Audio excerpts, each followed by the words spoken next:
Okay, hello and welcome to a new episode of French Ear Trumpet. I'm Andy from AJ in France, and I'm joined by Colin from French Countryside Life. And today we are joined by Faye.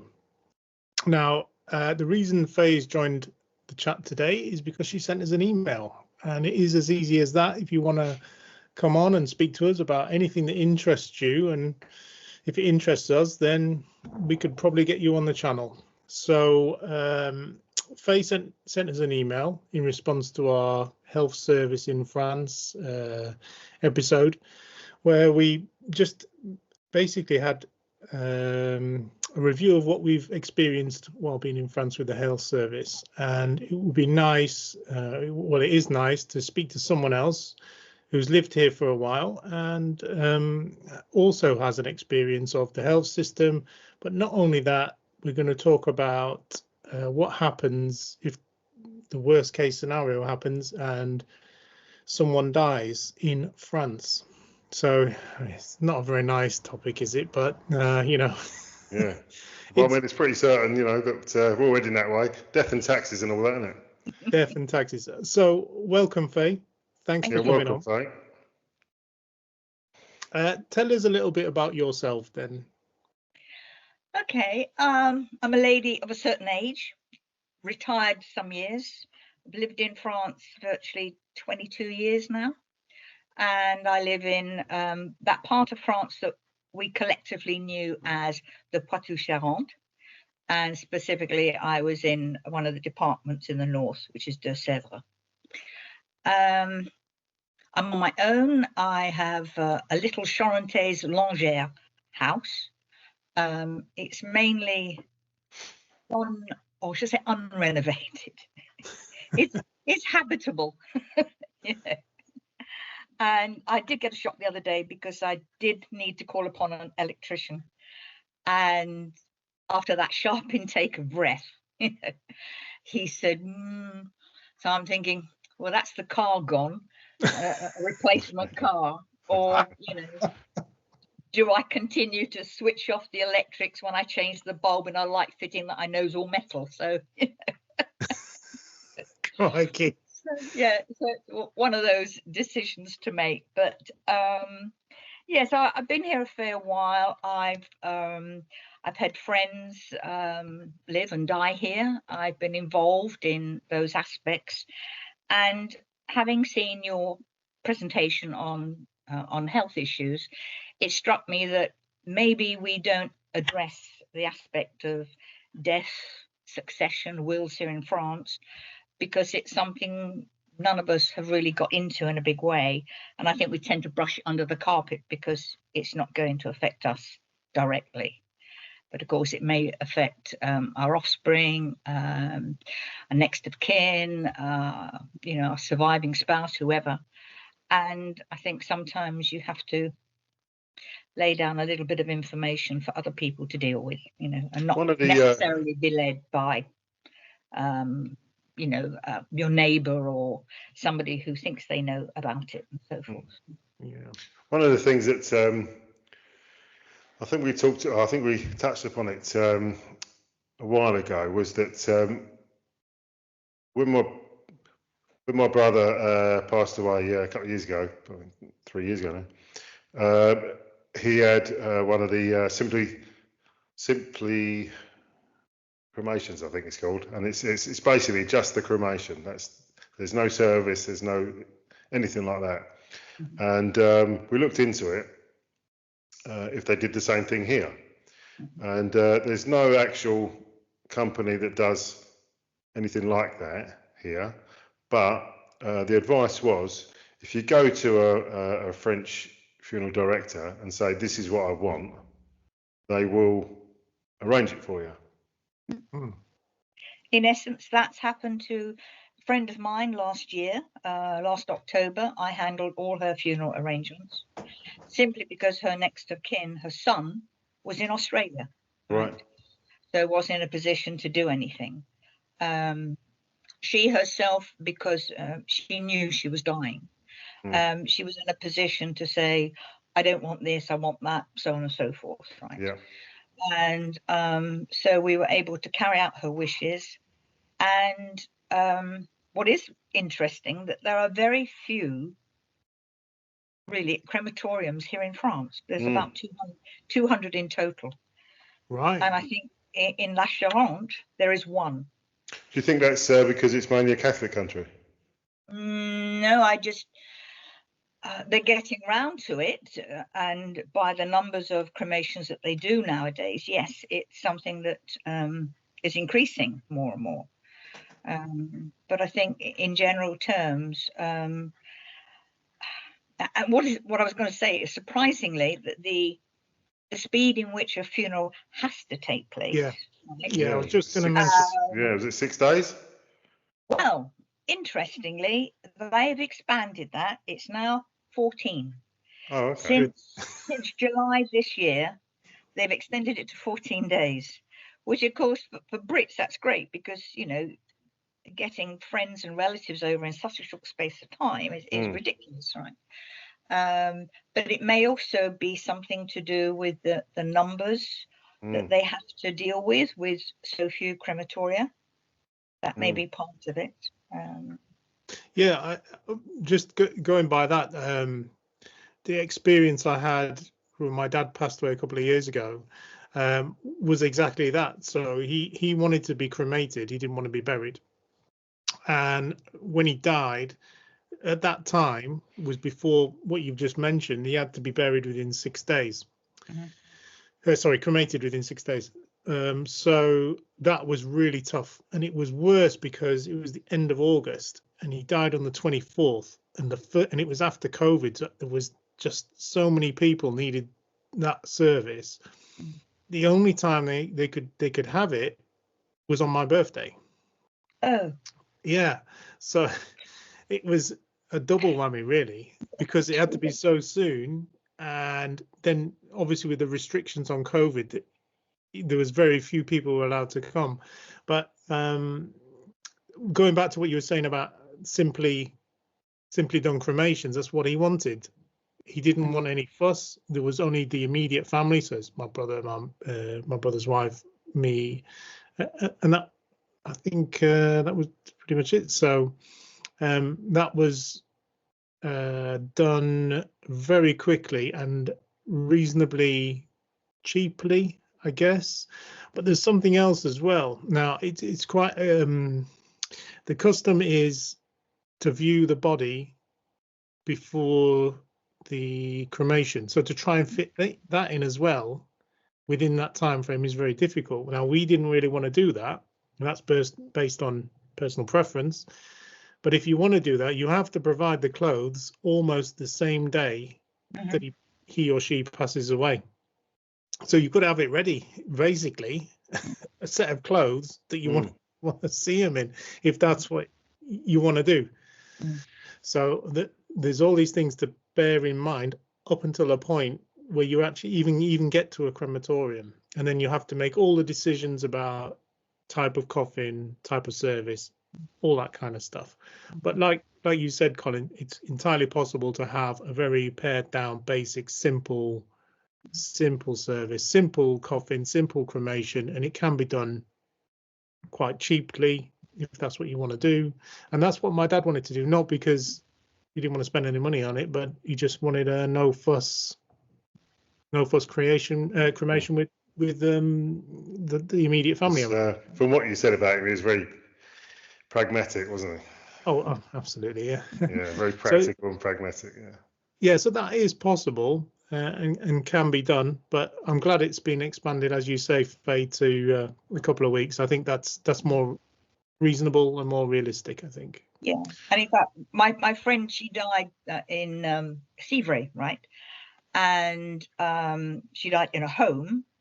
So things like notifying the mayor was done automatically by the home. Okay. Right. So they notify, and that's to the mairie, and not in her commune where she lived, because she died specifically in another town, right? Yes. But like normally the funeral director would take all that over, so on and so forth.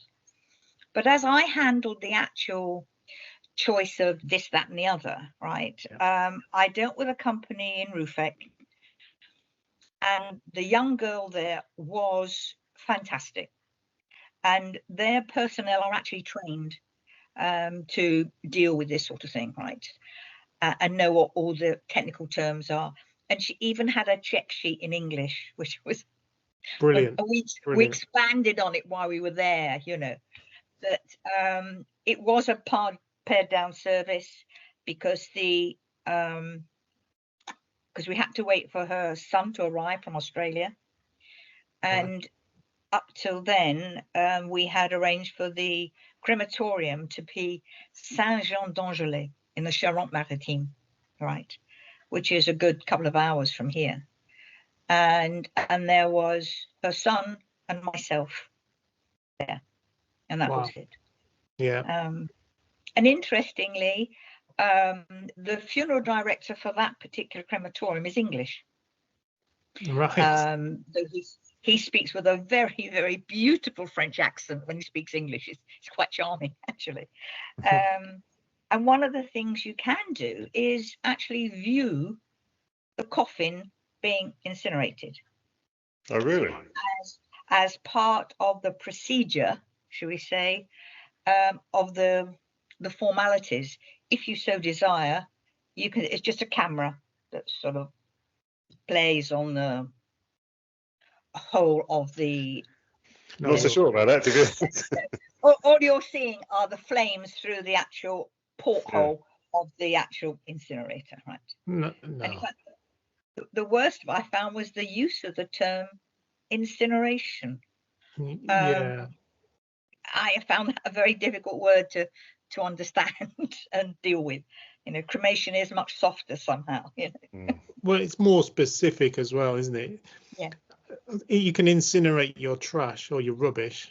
You don't incinerate your loved ones, I suppose. No. But the French language, is, from what I've learned already, is not as broad as the English language. Yeah, that's interesting. You can actually view it, and sadly, I know we have to inject a little bit of humour into this because otherwise it'd be really depressing. Absolutely, it sounds like when you go and have your MOT or control technique done, you can view it in a viewing area. At this point, actually, while we're having a bit of a chuckle, there's a few little bits of housekeeping I just want to run through, if that's all right, Faye. Yeah. So it's French ear trumpet number 20, this? 20? 20. Number 20, who knew? Wow, that's pretty good. Yeah, who knew? So one of the comments on last week's, on the last French ear trumpet was from Hilary Jones, who said that we was attractive to a niche market, apparently. Story of my life, really. And Yes. curiously, Robbie from Escape to France Charente, he thought that my reply to his comment was you, Andy. Oh, really? Yeah, because I got not technical, but you know, it was quite a technical answer, and he just assumed that it was you. So anyway, all right. Look, I just wanted to cover those few bits before we continue. Anyway. Yeah, thanks for that, Colin. Well, anyway, you've got to break it up, I guess, because it is a pretty serious subject. So, okay, Faye, then, so once you've arranged the cremation and that, or I guess the burial. Sorry, can I just ask Andy? Ask Faye rather. So, God forbid, you wake up and one of your family's passed away in the night. What's the practical steps that you need to be doing? Who do you need to call first? Call the doctor.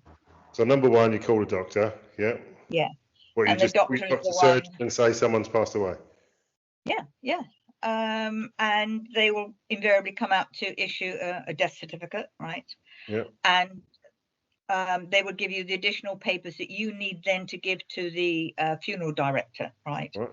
And they won't be long in arriving to deal with matters, shall we say, giving you, as you pointed out, Andy, little time to actually think, this clothes, that clothes, this hat, that pair of shoes, whatever, because of that timescale. Now, they have extended it, as I said, to 14 days since July. So that may be a little bit more leeway, But just to interject on something quite amusing happened. That's allowed. A funeral that I went to locally a few years back, and all burials and internment of urns, for example, they're all in coffin-lined holes, right? So they dig a grave and they're all lined with slabs of concrete. Right? So you can put your plaque on very, very quickly, because it's not going to be the settlement as you would normally expect of a normal dug grave. So this was a very well-attended funeral for a well-loved chap. And the service is finished and they lower the coffin into the grave. But it wouldn't fit. Oh, no. So it became something like, who's that lovely comedian? The Irish comedian, and all the sketches he did about funerals and. Oh yeah, Dave Allen. Yeah, Dave Allen. It was like a Dave Allen farce, right? This coffin's going in this way, it's going in that way, it's going in that side, it's going in this side. It's like putting an engine and gearbox in, isn't it? And despite the solemnity of the moment, you were aware of a slight teetering that was happening, and it had to be cancelled. And the funeral was the following week, So they make a bigger hole or a smaller coffin. So my wife Jane, her dad, she didn't really get on. It wasn't a very nice individual, I've got to say, just personally. And she didn't really get on with him that well. And she had a non-religious service for him. It was a cremation, and they had a non-religious speaker to run the to run the cremation, and the song that she chose, when the curtains close, and the song that she chose was Johnny Cash, Ring of Fire. Unbelievable.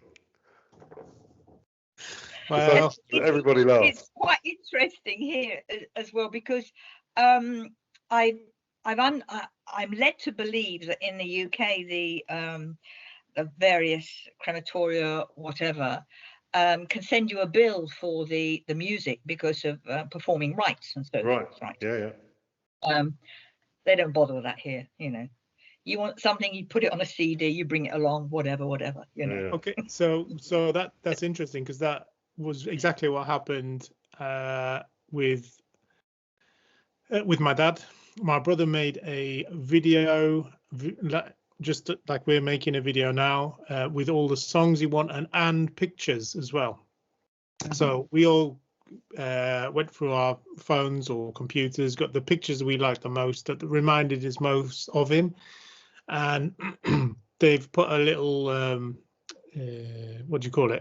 slideshow of the pictures, and then some music tracks to go on. He was told how long it was going to take and all that, and so he did a little video and music tracks for that on a memory stick, gave it to the guy, and then as we walked in, it all played exactly perfectly, and it was exactly what he wanted, including obviously Monty Python's Life of Brian. Look on the bright side of life, Scott. Exactly. Always look on the right.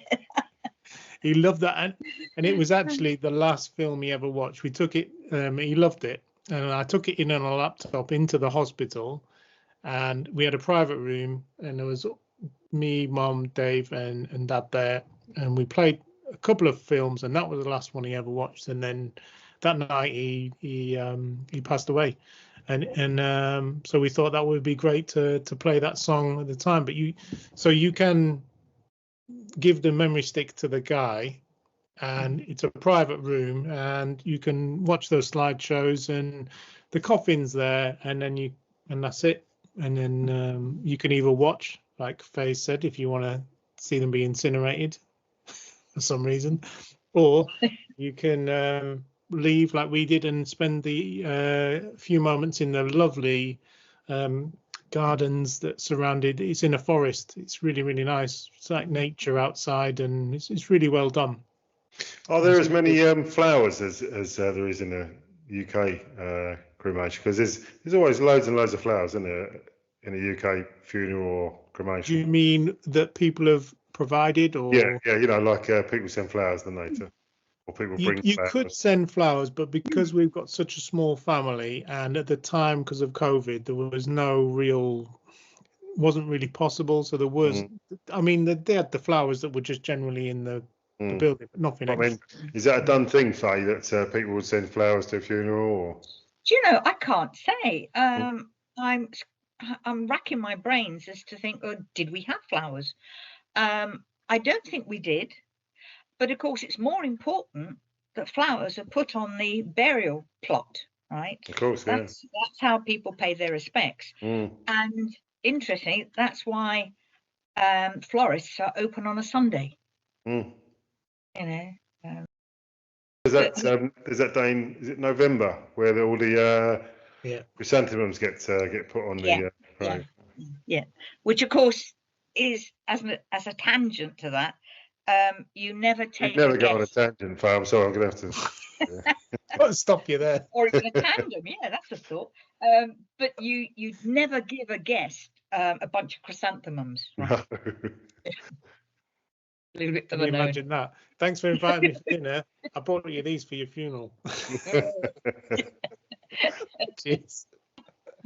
One aspect that I've always found a bit concerning in many ways, but the police will always seal the coffin. Interesting. Seal the coffin. The coffin will be closed by the undertakers, Mm-hmm. but prior to that coffin going to a funeral, a burial, or a cremation, the police will arrive and they will put their seal on the end of the coffin. Oh, right. And check the paperwork that the person is that one inside. But that's interesting because they don't do a post-mortem or autopsy, whichever one you want to say, as standard. No. They don't. Like in the UK, nearly everyone gets one unless you can be signed off with a certificate of death from a medical professional after like a prolonged period in hospital, perhaps, or something like that. So, yeah, I mean, technically you could poison someone, and as long as they don't find out, no one's going to know, if you see what I mean. But likewise, you could. That's not sinister at all, then. Burying elsewhere or something, you know. Yeah, so they just don't do it at all. So there's a church, strangely enough, in not far from us in the village. It actually looks like a Norman church for some reason. I don't know why, but anyway. So there's a church there, and there's probably a funeral, once every couple of months. And from what I've seen, they tend not to use hearses. They'll have like a van really with windows in it, but they don't use like stretch cars with like a proper, what we would call a proper hearse. No, it is. It's normally like some sort of people wagon, like taking the kids to school or something. Yeah. Yeah. Well, in fact, when I last was yours, I think it was, Colin, there was obviously someone really well known in the village had died. Yeah. And the whole place was full. Like literally every street we drove down, it was lined. No one told me, did I? Obviously I don't know. Exactly. How could they not? Did they not know who you are? I got recognised today in a restaurant. No. There's a nice lady come up and said, "Oh, well, I really enjoy your videos." Oh, and yours as well, Andy. Oh yeah. Oh, nice of you to add that after. It wasn't Jane, was it? No. She said Chris Glazier, her name, and she said she watches she watches mine, and she watches Robbies, and she watches Andy's. Wow. And Amazing. she said yours is best, Colin. No, She didn't say that. She didn't say that at all. But yeah. Actually,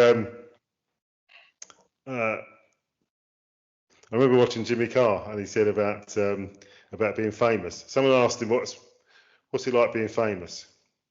He said it's like living in a small village, but with Alzheimer's. So everyone knows you, but you don't know anybody. I see. I could see that one. Yeah. That's a good one. It's a good one. Anyway, bringing it back to Mikey. So what happened? Right. So we've covered pretty much. If someone dies, unfortunately, ring 15 or ring a doctor, and everything will be. Yeah. So if I was to call, or if I suddenly went brown bread, and and Jane was to just call the doctor, like call our ordinary GP, would he come out, or would he? Yeah, more than likely. Yeah, Or would more he? than likely. Or could you call 15? And I would imagine you could. I mean, it could be a situation where somebody is struggling to breathe, and you think this is really serious, and in the time that you call for the SAMU or whoever, the person's actually passed away. So it would be quite in order to have called them anyway. I don't see that as an issue. Okay, yeah, that's probably a good idea actually. If you find a dead body, you want to be calling somebody. No, don't you? You're not going to put them in your car and drive them down somewhere. Yeah. So 15. One thing I thought of actually, I don't think France allows forest burials. It's something, a nature type burial happens a lot in the UK, where people they can have wicker baskets type coffins, and be buried in a woodland, and they have to have like cotton and leather shoes, natural, be dressed in natural clothing, right? So it breaks down. Yeah. Okay. And that is very common in the UK, but not here. It's not sanctioned. Well, and they must have an odd way of looking at the remains, because of course you're not allowed by law to keep ashes in an urn in your house. Yeah. Is that right? I never knew that. Equally, you're not allowed to put them in your garden or what else. So there's specific places you can put them. Yeah. But I can't remember what they are. But it can be in woodland, up mountains, not near rivers, canals, private land. You can actually be buried in your own garden, but you have to apply to the prefecture to do that. I know a lot of people who have had their ashes on the assumption that they're going to take them back to the UK, for example, and didn't. Yeah, I mean, of course. And if you ever wanted to plant a tree in your garden, for example, and put the ashes underneath, no one would ever know. So, yes, but legally speaking, you're right. And if you want to transport them on a plane, you have to get permission to do so as well. So I do know that. I gather it's quite straightforward. Yeah, it's very easy. So my sister-in-law brought over a little tub of ashes of my brother for me, and she got on the plane with this little bottle full of ashes. It's a proper thing made for it, but she had to explain what that was. Yeah, but they was fine about it apparently. Yeah, generally all right about it. But. Interesting. When we buried my friend's ashes last October, and we decided that her ashes would go in a little tiny grave, right, in the Garden of Remembrance. But at her house, she had the ashes of her mother and those of her husband, who tragically had been killed 12 months before here in France. Wow. And just by chance, at the appointed hour, I go to the interment of the ashes along with her son, right? And the mayor arrives, right? And her eyes were like this when she saw all these urns appear. Oh, wow. Mhm.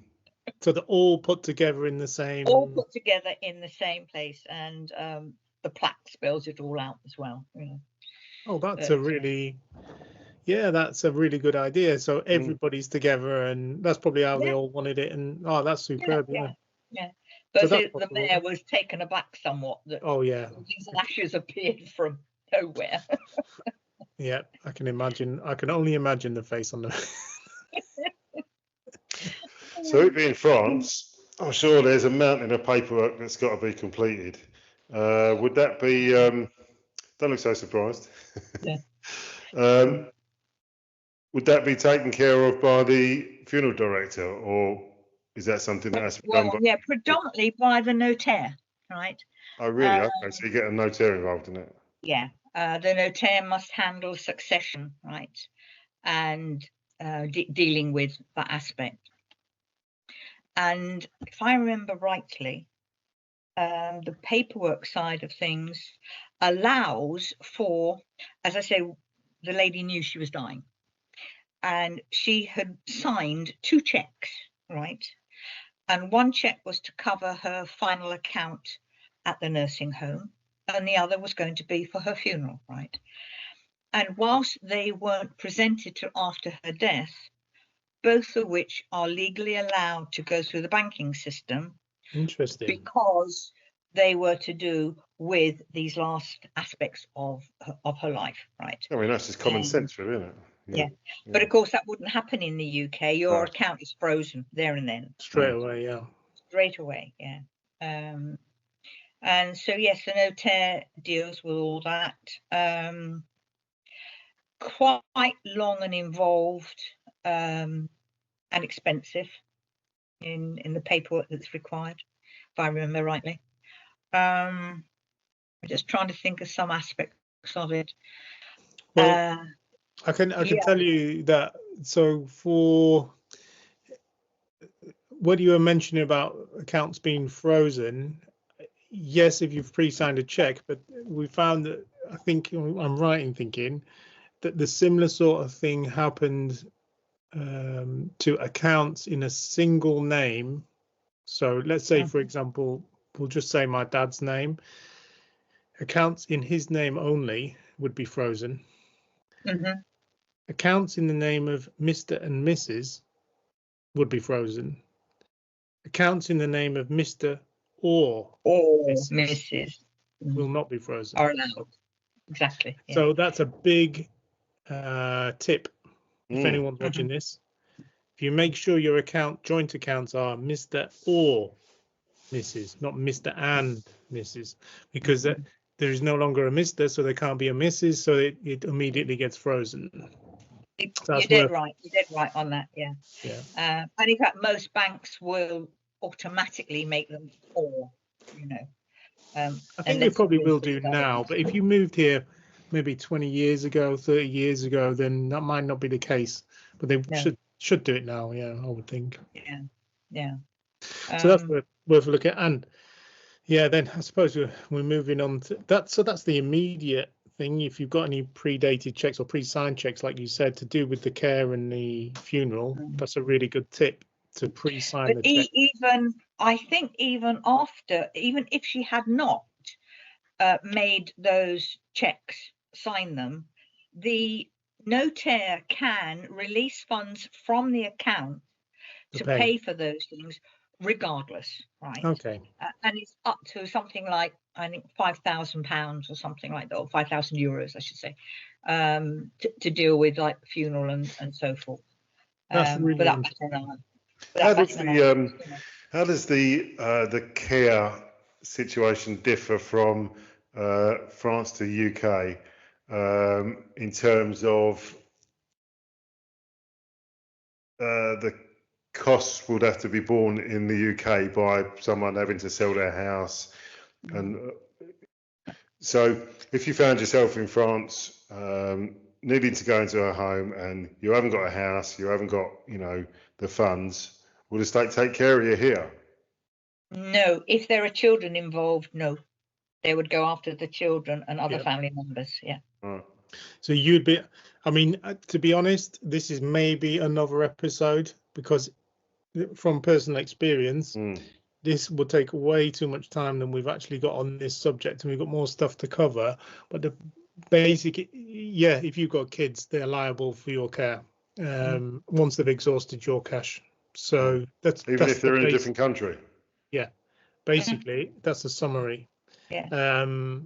But we're going to have to cover this in more detail at some point in the future, because we've, with the time we've got left, we need to probably put it for another episode, to be honest. Am I right in that, Faye? I think it's probably I think so. It just and of course things change as well, modify and such like, Exactly.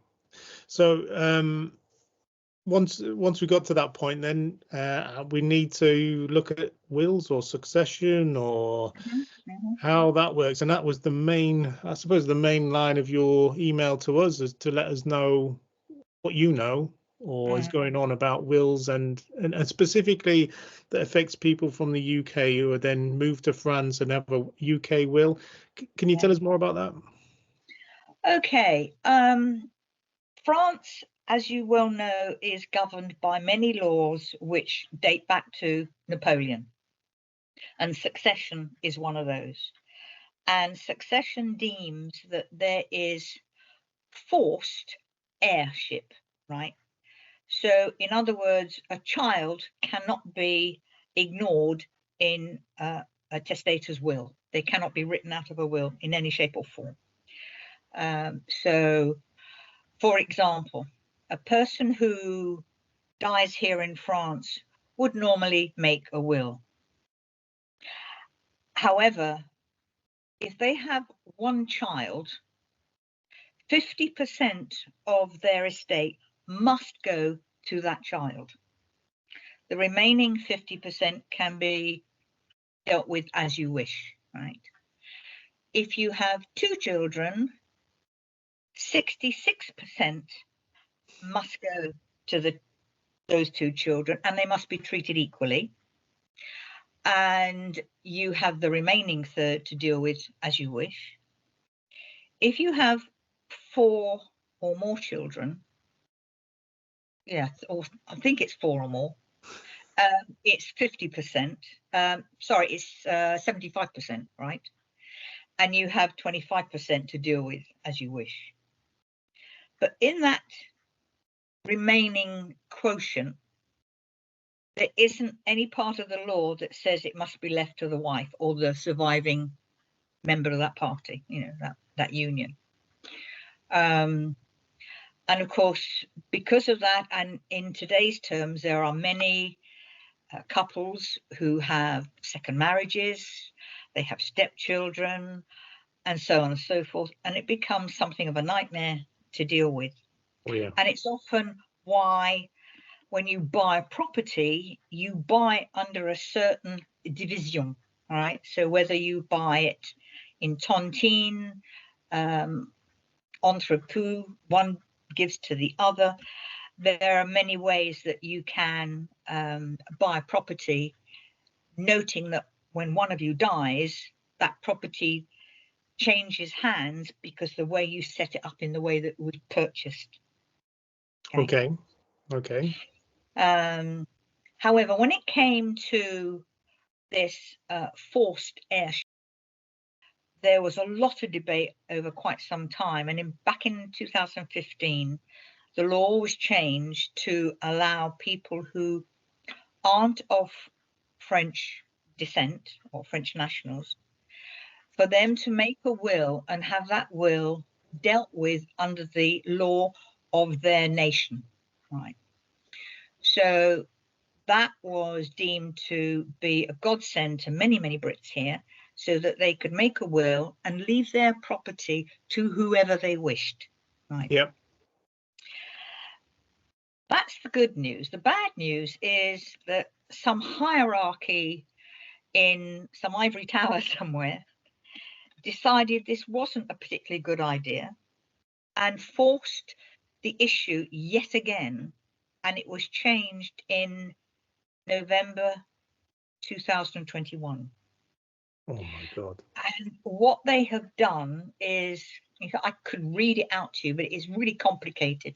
I got it down here. I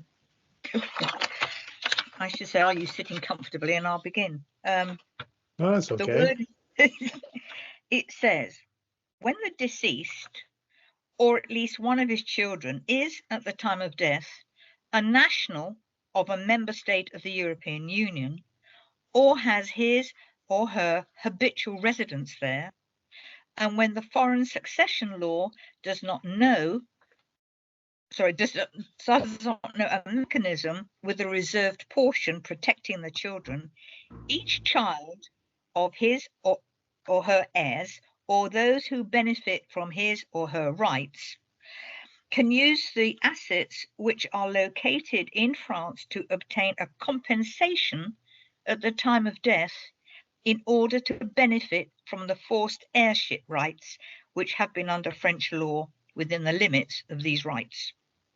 I have no idea what that means. No. Basically, it's taking away what it gave back in November. I thought it might. Back in the 2015, right? And it's actually thrown an enormous spanner into the works, an enormous spanner. And even now, notaires are scratching their heads how to deal with this, because they are having to locate missing children, perhaps. They may not know, because you've said, I want to leave my entire estate to, Battersea Dogs Home, for example, right? They've got to find out if there were children involved and all the work that would entail.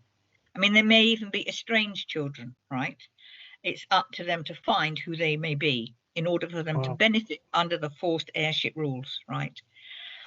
It's opened up a tremendous can of worms, and it is suggested that this is going to be questioned in Europe at some point, and it's going to take years before. I wonder if with a Labour government in the UK now, which is a lot more Euro friendly, I wonder if that's one of the things that they might want to be looking at regularising. Yeah, I don't even know how this law came about to be changed, what forced the issue, unless we're talking about, the head of the funeral service in their little ivory tower are the ones who sort of said, oh, no, this isn't right, sort of thing. We've got to have what Napoleon deemed. So, practically speaking, should I get squashed or mashed?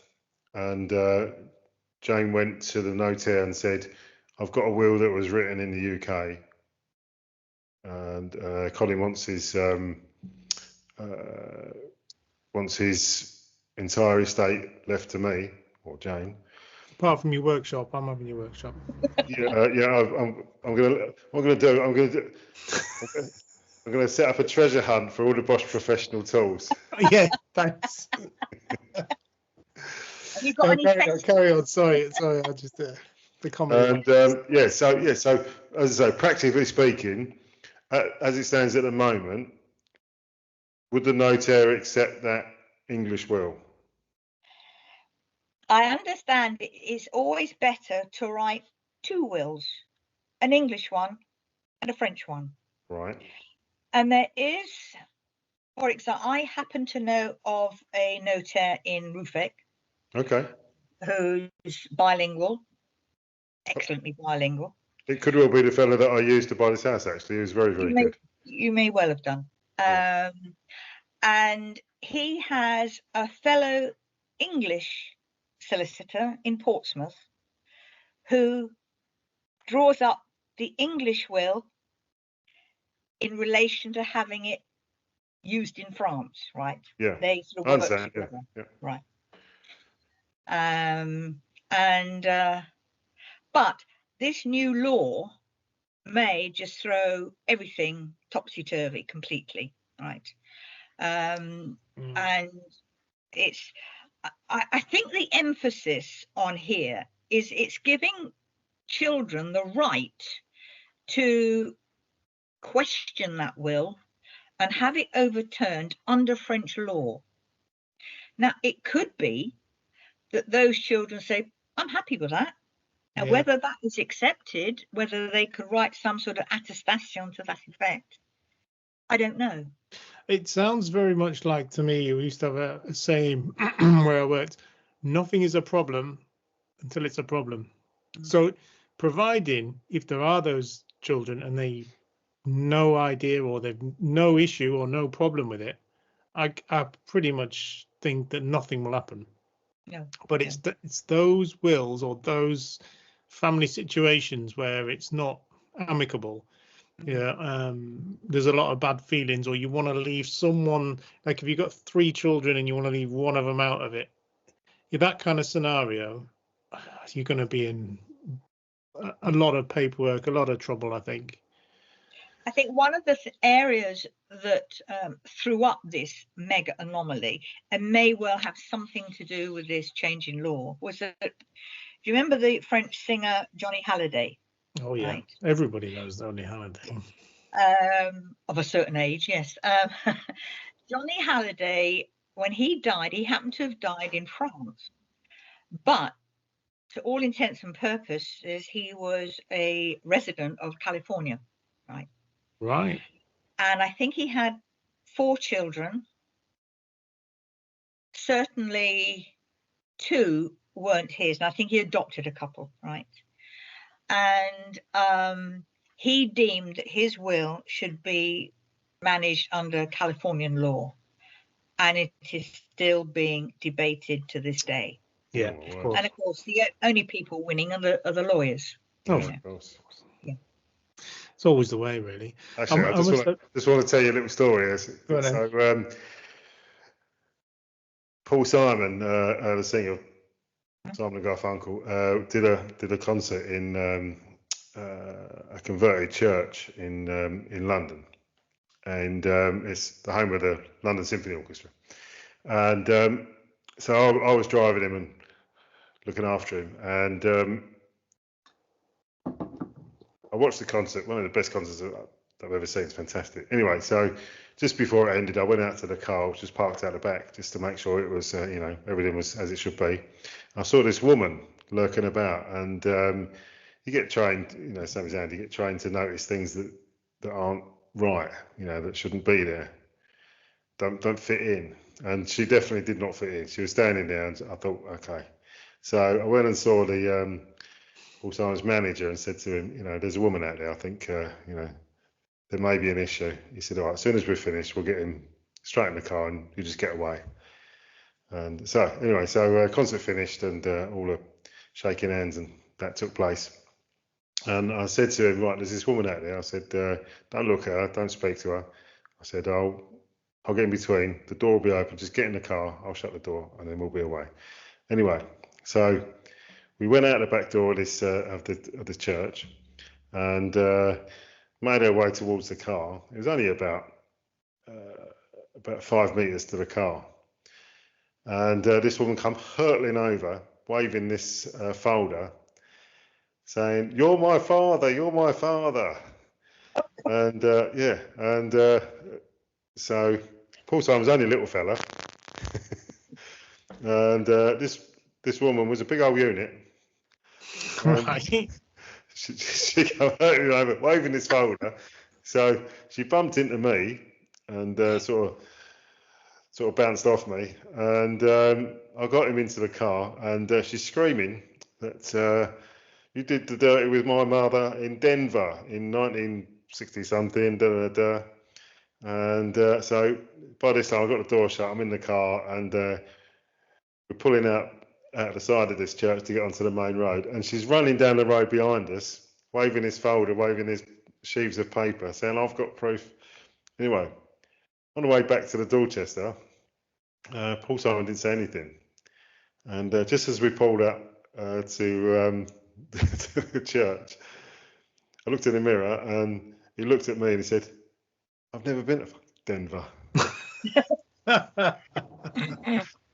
I see. Yeah, I see. True story. Just I used to have my hair cut at the Dorchester. Did you? Yeah. Very nice. Well, I tell her I used to walk in the front, walk through the lobby and out the back, and that was Vidal Sassoon on the right-hand side know, at the yeah, back yeah. of the door. Oh, yeah, I know I actually. it. Yeah, I know the shop. Yeah, and that's why I used to have my hair done. And I was a poor student, but I used to spend my money on stuff like that. Why wouldn't I? Why wouldn't I? Exactly. Exactly. It's your money. Yeah. So Money like that. dragging it all the way back, Yes. it took a long time for the UK to sort out the probate in England for my dad. Oh, really? Almost a year. Mm. Wow. Yeah. Is that because it was a French will, or did he have a UK will as well?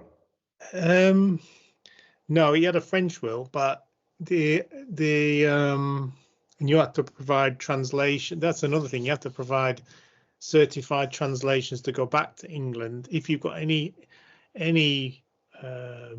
assets or money in England, you really need to think about bringing it to wherever your will is, because that was the problem.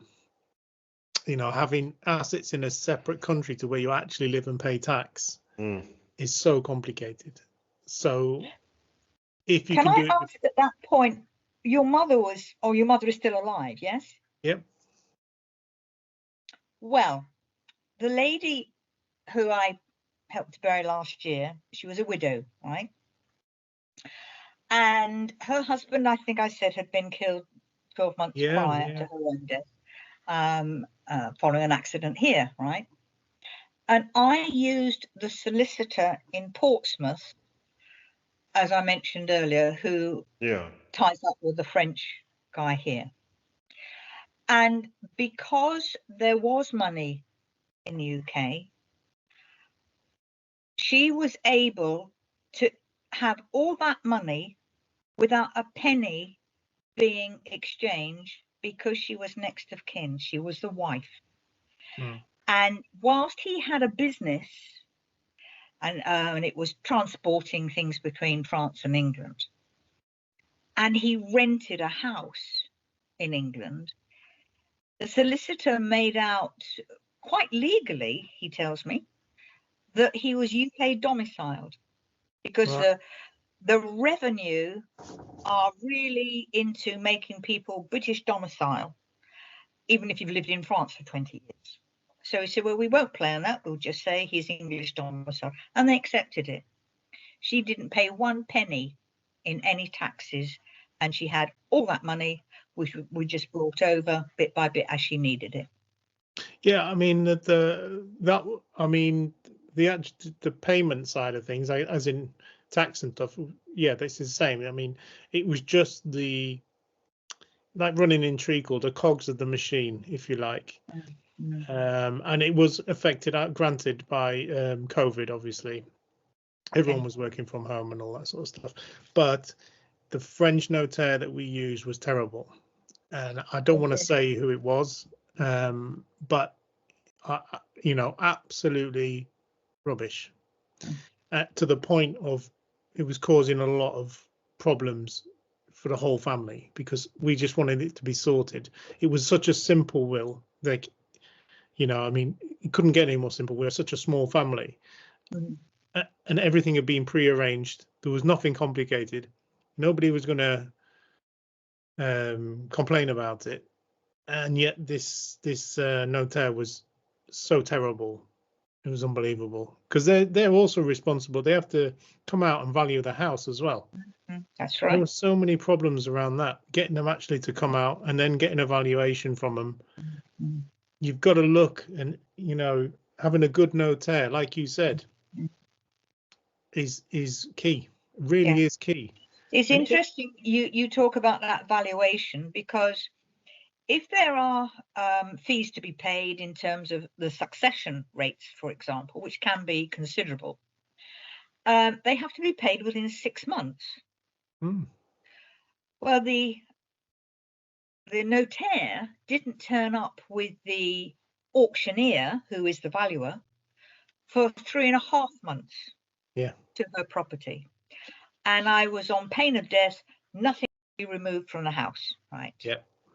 And that was the case. He said you can take photos and books and things of minor value. Yeah. But I had to be there when he came and did his valuation, right? And he was noting every painting that's probably a boot special, shall we call it? Remember the famous Green Lady sort of thing? It was a boot print. I don't know, writing all down.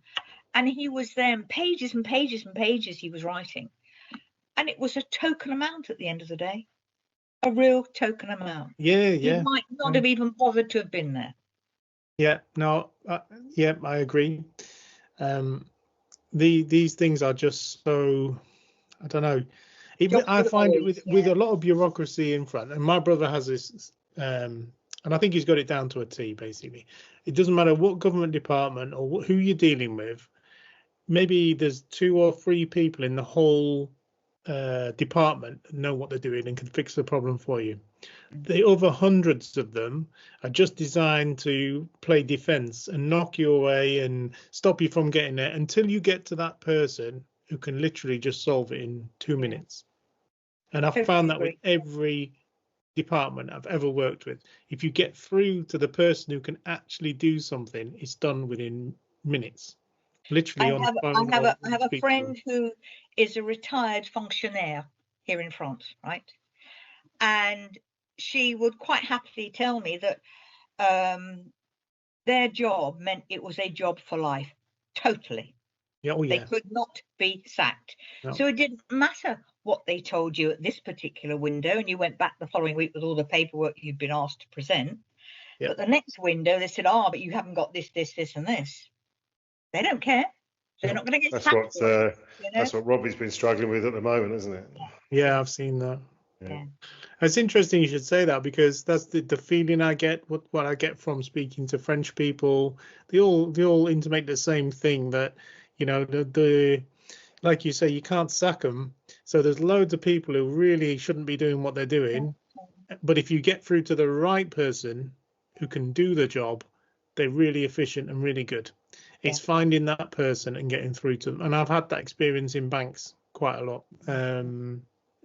If I get to see the manager, normally my problem is resolved very quickly. Anything up to that point, it's a deflection. It's you need this, you need that. I can give you an example. When I went to purchase my other house, he said, how are you going to pay for it? And I said, well, I'm going to pay in cash. What do you mean cash? I mean, I'll just transfer it from my bank. It's a French bank account. There's money in it. Well, where'd you get the money? Well, it's savings. All right. Well, how do we know? Right. What you need to do is go to your bank and then get the bank manager to write us a letter saying that they are your savings. So I was like, oh my God, this is getting ridiculous. So back and forth. Went down to the bank, managed to see the bank manager, and she went, right, if she wants to know where the money's come from, she can ask me. And then she gave me the check for the money, and that was it. And I never heard anything else. Done. It's finding that. Who you know, isn't it? Yeah, exactly. It's finding that right person. Yeah. So, but they're all like that in government departments. And I've had a lot of, I don't know if you can call it racism, but they're really xenophobic against English people. Because I don't live where you live, where there's a lot of English people. There is very little here that integrate with the government departments. So your chances of finding an English person or an English speaker is very, very slim. And I remember having to go to the main financial centre at Rennes, and the guy there, and this was just to register my car here from England, and this was pre-Brexit as well, so it was the easy one. And I went in, I said, I just need a quitus fiscal for the money I've paid already. I got all the paperwork, I've filled all the forms in, and he just went, oh, you English, I don't like you English. Why do you always have to come over here? Bring your English stuff. Now, my brother was with me, and my brother's not like me, he's not very passive, and he was up for a fight, and he's fluent French, and he was like, right, come on, let's have this out, what's going on? you can't say that kind of thing. And it's just this old boy behind the desk going, oh, I don't, I should give you a fine. You can't do this. And then we said, well, all right, give us a fine then. And he went, no, I'll stamp your paper. And that's it. And we're off. Wow. Absolutely hated us. Absolutely. It was awful. Really, really bad feeling from them. And, I was doing everything legal. There was nothing wrong about what I was doing. I'm trying to game the system or anything, but it's a question of, if you fall on the right person in the right department, it makes your life so much easier. And it's the same with wills. It's the same if you get the right notaire, they can just make it easy. And I've got to say, the funeral people that we used for my dad were of that kind. They were absolutely superb, and they just took on board everything that we said and said, look, we know you don't know a lot of French, so we'll do it all and then run it by my brother. We can sign it all and everything is done. And it was so easy. So if you get the right people, like you say, your notaire, it can be done really well. If you get the wrong people, like the notaire we had, up to a year. I've had exactly the same experience when I first came here and went to the tax office, right? I met Madame Rottweiler, right? And she was just gunning for the Brits, basically. And my French was pathetic, so much so. When I eventually got up to leave, I shook her hand and I said, vous êtes très... Oh, what did I say? I said she was beautiful instead of you're very kind. Right? I sort of said you're très gentil, and I said I said beautiful. So that didn't go down too well. So the following year, I took a French-speaking friend with me, right? And the office was in Mel. And anyway, we dealt with it, and my friend was bristling a little bit. But when we came out, we just shut the door, and she just grabbed me, and she said, do you know what she said? And I said, no, I have no clue. Right? She said, she detests the English. And I said, wow, that accounts for a lot, right? And in fact, within 2 years, she was gone. That's she had unusual. So many complaints, serious complaints, that she wasn't dealing fairly with people, and so on and so forth. She was known as the Rottweiler, right? So yes, it does happen, very much so, Yeah, definitely. So it's about who you get, really, is the thing. Yeah. I don't have to go to the tax office anymore because I do it online. Yeah. Yeah. Right. I guess looking at the time, I think we're an hour in, or probably just over, actually. Yeah, it whizzes by, doesn't it, every time? Oh, honestly, it just goes so quickly, and it's been a pleasure, real pleasure to speak to you, Faith. So much information. It's great. Well, I mean, I thank you for the invite, and I must say, I can't say hand on heart how much is still 100%. I'm not a lawyer, nothing on those games, but it's my own experiences, as we've all had in various ways. And if it's helped somebody to at least ask the right questions going forward, then that's all that matters. Yeah, and that's one thing I want to just illustrate. As with all of our episodes, it's just anecdotal. It's our experiences, our thoughts, and what we see. They vary wildly depending on where you are in the country, who you speak to, and what you do. So this is not legal advice. We don't have any qualifications in anything other than that we've all lived in France for varying lengths of time in varying different circumstances in different areas. And that is literally it. But it's useful to give you a bit of a grounding on maybe where to look for information, who to speak to for information, and that kind of thing. So any useful links that we can find for this episode, we will put in the description. And if anybody's got any comments on this, leave them down below, and we'll try and reply to them. And I think that's probably it, isn't it, Colin? Unless you've got anything else you want to ask? No, I think we're good. So thank you so much for watching, and if you made it this far, well done.